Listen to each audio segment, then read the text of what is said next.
কিমান উপায়হীন হলে নিজৰ কিডনী বিক্ৰী কৰিবলৈ সাজু হ'ব পাৰে এগৰাকী মাতৃ।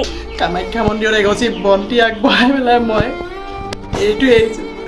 কন্যাৰ চিকিৎসাৰ বাবে নিজৰ কিডনী বিক্ৰী কৰিবলৈ ওলাইছে মাজুলীৰ ৰূপালী বৰা শইকীয়া নামৰ এগৰাকী মাতৃয়ে। মাজুলীৰ ওপৰ কাটনি গাঁৱৰ নিবাসী ৰূপালী বৰা শইকীয়াৰ একমাত্ৰ কন্যা দীপশিখা শইকীয়া বৰ্তমান জটিল ৰোগত আক্ৰান্ত হৈ চিকিৎসাধীন হৈ আছে। মাত্ৰ 13 বছৰীয়া ফুলকুমলীয়া বয়সৰ ধুনীয়া ছোৱালী বৰ্তমান গুৱাহাটীত চিকিৎসা চলি আছে। তাইৰ চিকিৎসাৰ বাবে প্ৰয়োজন হৈছে পৰ্যাপ্ত ধনৰ, কিন্তু ধনৰ অভাৱত নিজৰ মৰমৰ ছোৱালীজনীক চিকিৎসালয়ত এৰি মাতি এতিয়া মাজুলীত 3 দিন ধৰি বিভিন্ন লোকৰ পৰা সহায় বিচাৰি ঘূৰি ফুৰিছে।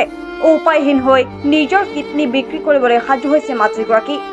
দীপশিখাক সুস্থ কৰি তোলাৰ বাবে সকলো হৃদয়বান লোকৰ সহায়ৰ প্ৰয়োজন হৈছে। ইচ্ছুক লোকে স্ক্ৰীনত থকা নম্বৰত সহায় কৰি আশীৰ্বাদ দিবলৈ কাতৰ আহ্বান জনাইছে পৰিয়ালৰ লোকে।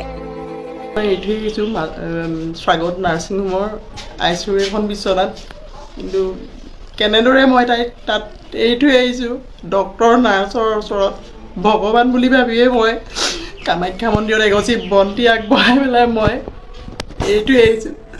কিন্তু প্ৰথম যেতিয়া মই তাইক ICUত এইটো এৰিছোঁ, মই তাইক চাবলৈ যাব নোৱাৰিলোঁ আৰু চাবলৈ নগৈ মই তেনেকৈয়ে বাইদেউৰ পৰা ICUৰ বাইদেউৰ পৰা বিদায় লৈ মই গুচি আহিলোঁ, কাৰণ সেইকণ সাহস মোৰ নাই। মই চহীকেইটা কৰি পেলাই মই গুচি আহিলোঁ।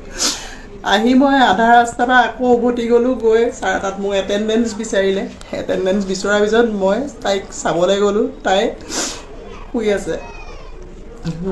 অৰ্থনৈতিক দিশত মই বহুত জুৰুলা, সেইকাৰণে ঘৰখনত গোটেইখিনি ময়ে কৰিবলগীয়া হয়। মোৰ বিধৱা মা এগৰাকী আৰু মোৰ 8 বছৰীয়া এটা ল'ৰা সন্তান আছে। তাহাঁতৰ খোৱা বোৱা চোৱা চিতা গোটেইখিনি ময়ে কৰোঁ। এতিয়া এইকেইদিন মই পইচা পাতিৰ কাৰণেই মই মাজুলীলৈ গুচি আহিলোঁ, আৰু এতিয়া আজি যাম বুলি ওলাইছোঁ। 5:30 ছুপাৰত যাম মই। কেইটামান হাতত মই বাট খৰচ লৈ যাম, কিন্তু তাৰ পৰা মোক এতিয়া 30,000 টকা বিচাৰিছে। কাইলৈৰ ভিতৰত মই সেইটো দিব লাগে। এতিয়া ক'ৰ পৰা কেনেকৈ দিম মই সেইটো লৈ মই বহুত টেনশ্যনত পৰিছোঁ, আৰু যিমান পাৰি সিমান মানে মই অকণমান সহায় বিচাৰিছোঁ। ছাৰৰ ফালৰ পৰাও মই অকণমান সহায় বিচাৰিছোঁ। মানে আপুনি ক'ব বিচাৰিছে যে মুখ্যমন্ত্ৰীৰ লগতে অসমৰ হৃদয়বান লোকৰ সহায় বিচাৰিছোঁ।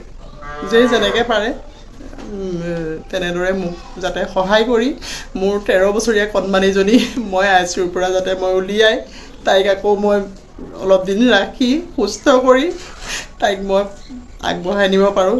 তাৰ বাবে মই অসমবাসী ৰাইজক যিয়ে যি এনেকৈ পাৰে মই সহায় কৰক বুলি আশা কৰিছোঁ। আপোনাৰ ছোৱালীজনীৰ নামটো কি আৰু কিমান মানে কিহত পঢ়ি আছে? মোৰ ছোৱালীজনীৰ নাম দীপশিখা শইকীয়া। তাই 13 বছৰ, এইবাৰ ক্লাছ 8ৰ। News desk report, news MD।